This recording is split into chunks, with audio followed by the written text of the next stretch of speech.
There is a lot of confusion about the word trigger, and specifically when it means you have an emotional reaction.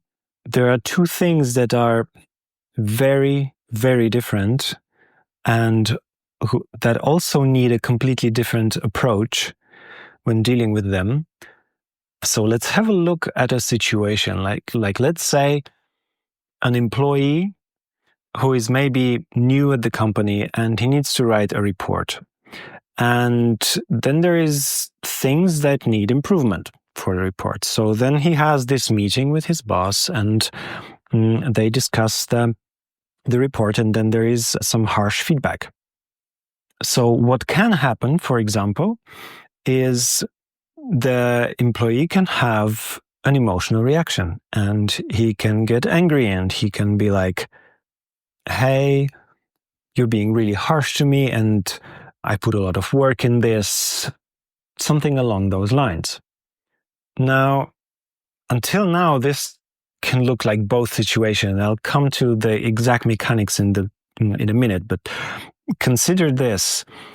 One way that this could go is something like the boss being patient and being like, oh, I'm sorry, why is that? Like, why do you react so angrily? And then the employee might go like, okay, but I would expect at least a bit of gratitude or something, and you just come at me with all this negative feedback, all the critique.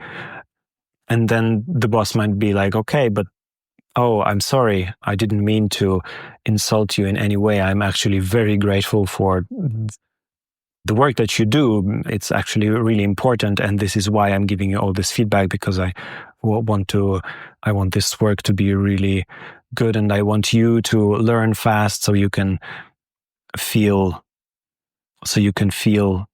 like an important part of this company.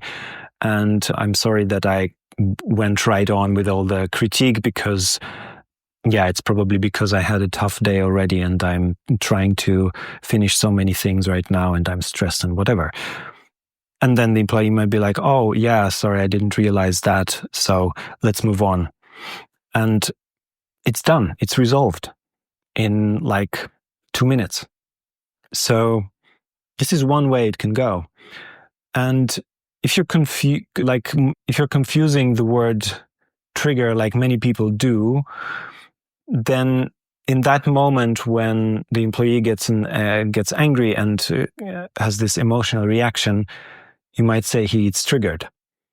But this is actually not the case. If you look at the word trigger, what it means, and we know that from guns, right, or from archery back then, that to trigger something means that something needs to be preloaded before, so prepared in a way. And the trigger is that one little action that releases a whole chain of reactions. So this is what a trigger is by definition. And an emotional trigger does also imply that something has been preloaded. And this is usually what we refer to either as trauma or as an emotional imprint. This is how I call it, because trauma sounds very dramatic and people think that trauma is only from situations like where you had a car accident or something. But it doesn't have to be that bad. It can also be relatively, like, seemingly not so significant situation that you had as a child maybe, and that would trigger a whole emotional reaction later without you being aware of it. So this is how the same situation could go, starting at that point where the employee gets angry. And let's assume that he had a situation in his childhood where he got a lot of critique from, let's say, a teacher at school. At that point, he was very angry at his teacher, but as most teachers are not emotionally literate in any way, as most people nowadays really, they are not available to hold space for the emotions, for the feelings that a child can express. So they come at them with even more controlling mechanisms, shaming, or trying to calm them down and trying to maintain control as a teacher. So what this does to a child is he has to develop some sort of mechanism himself to deal with that situation. So if we have a wave of emotions that is not a trigger, but just healthy reaction. So let's say the teacher is not super sensitive in that moment. He's kind of harsh.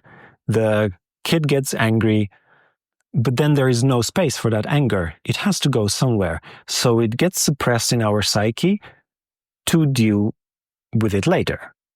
And that is the preloading. This is where the preloading happens for a later trigger. And the other part is you develop a mechanism how you deal with that preloading. So it's like we call that sometimes a protector part. So it's a part of you that protects that load so that it doesn't come out all the time. So there is different mechanisms for that.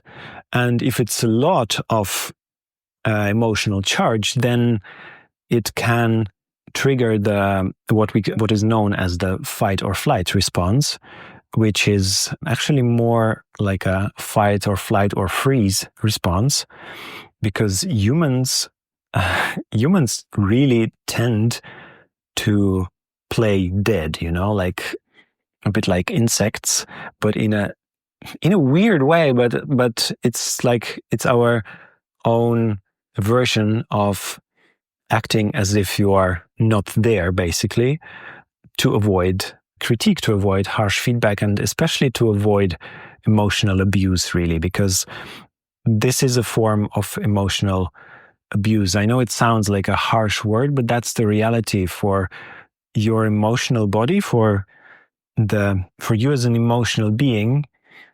It feels like abuse when somebody is not really available for you to express your emotions.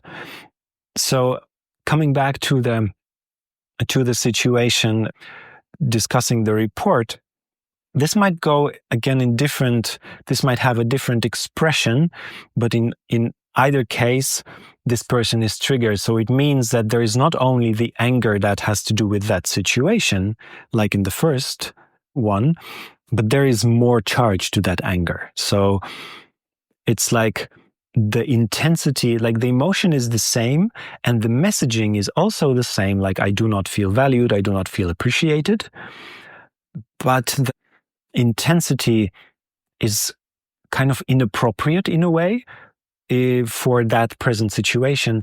And that is because the part of the brain that triggers the emotions, it does not have a concept of time. The concept of time is only available to our prefrontal cortex, the part of the brain that deals with rational thinking and things like that.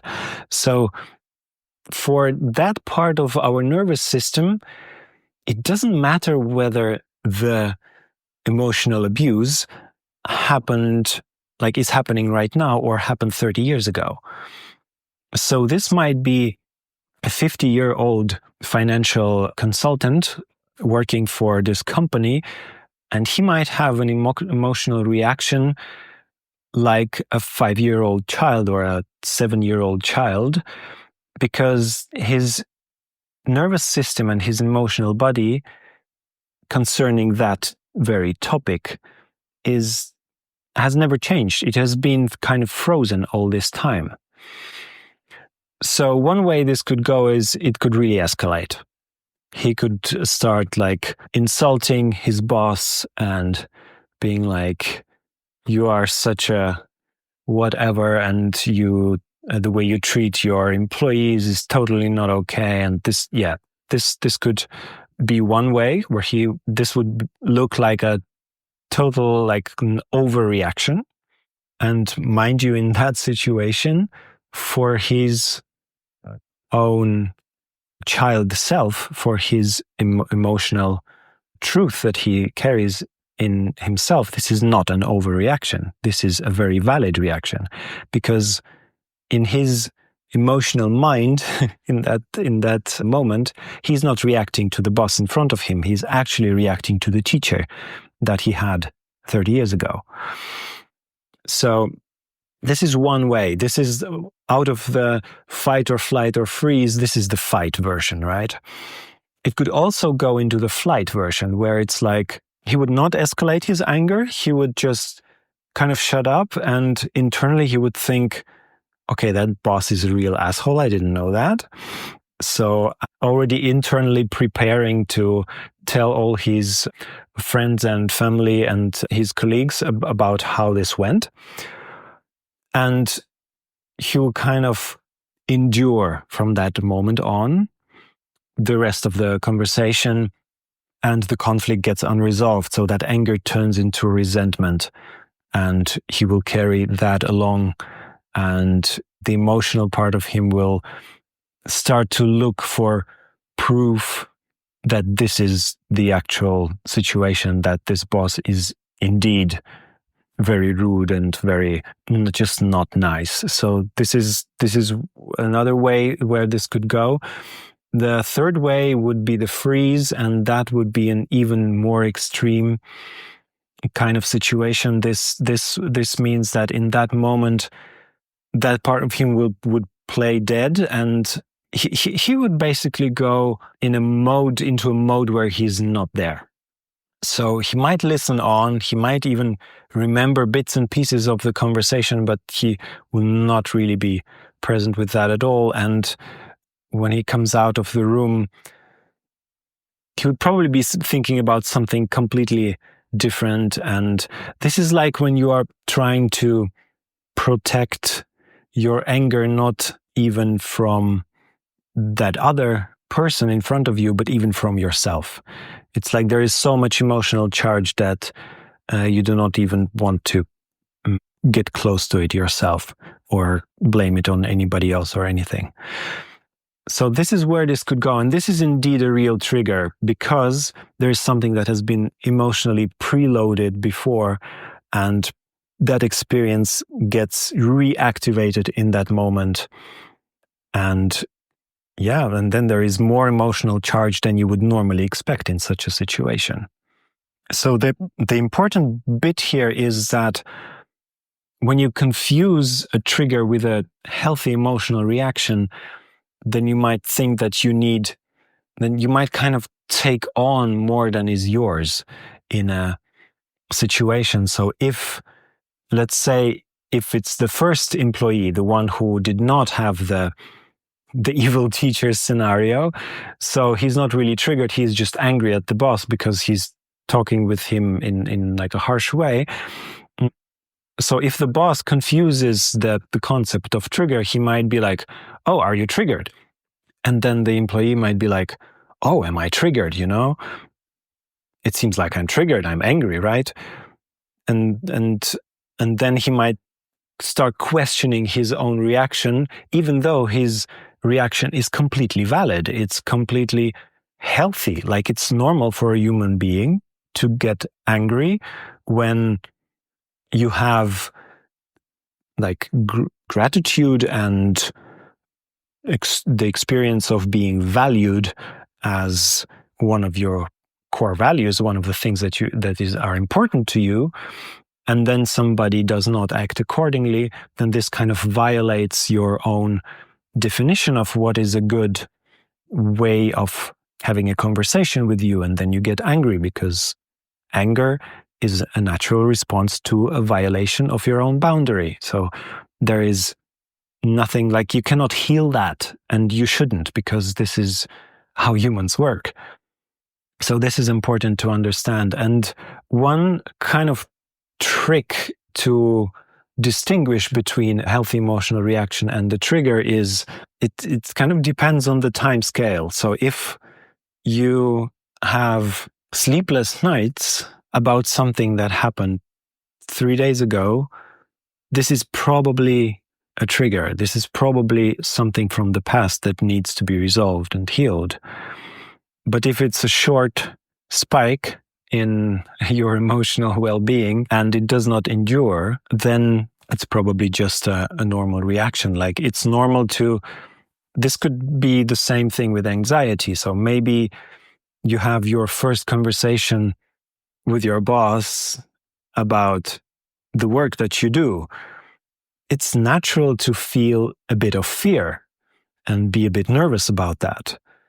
And then as soon as you're there and you start talking and your nervous system notices this is a human being, there's no real danger, and they're kind with you and etc. and you can express yourself, then your nervous system calms down and then this is just a little moment of anxiety and this is perfectly healthy and perfectly normal.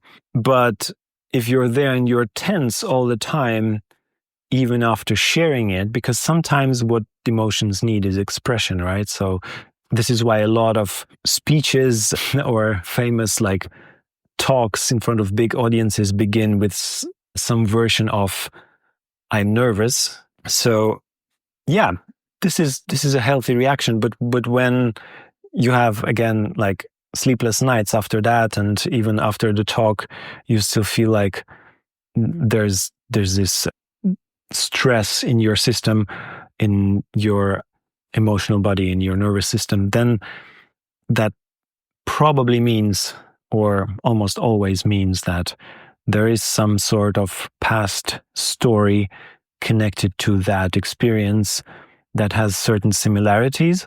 So there is something going on underneath that your emotional body is being reminded that there is some unresolved situation from the past. And the impact of this is huge because remember those protector parts, like the part of you that designs a behavior to go around that emotional trigger or to caretake that emotional trigger. This can go really far and mess up your life big time. For example, again, when you have that situation where you had a teacher that was not nice to you and you have this anger towards authorities that have something to say about your work, you might not be aware of that. You might not even remember that.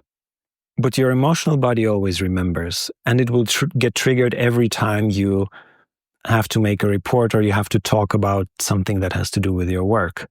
The protective part knows that as well. And that means that it might go to great lengths to protect you from that. It even means that you might end up on your couch at home with an alcohol addiction and wonder where this comes from, just because some part of you thinks that it's painful to get critique to your work. So the best option to actually not work at all. So it will go as far as kind of manipulate your own psyche and your own behavior so that you will not end up in these situations. The cost of that being that you probably end up in a situation that is much worse, but for that part of you that experienced the pain firsthand with that teacher, this is a perfectly valid strategy. Knowing that, you cannot even say this is a form of self-sabotage because it is a form of self-protection, really.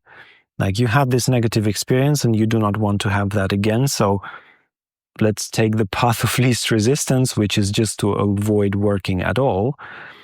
And because, of course, other parts of you know that working is important. And again, that protector part knows that your rational mind will not be on board with this. So it will manipulate you through, for example, alcohol. It could be any other type of behavior, really, but this is what often happens. And then we kind of try to figure out what is causing the addiction. And then we often find quite complex stories of avoidant behavior. And this is just one example. So knowing when you have a healthy emotional reaction, knowing when you have an emotional trigger can go a long way in actually realigning your life back to what is your truth and to eliminate self-sabotaging scenarios. And this is why I teach emotional literacy, because there's so much leverage in this work. I really hope that helped. And yeah, let me know if you have any questions and I want to know more. And take good care.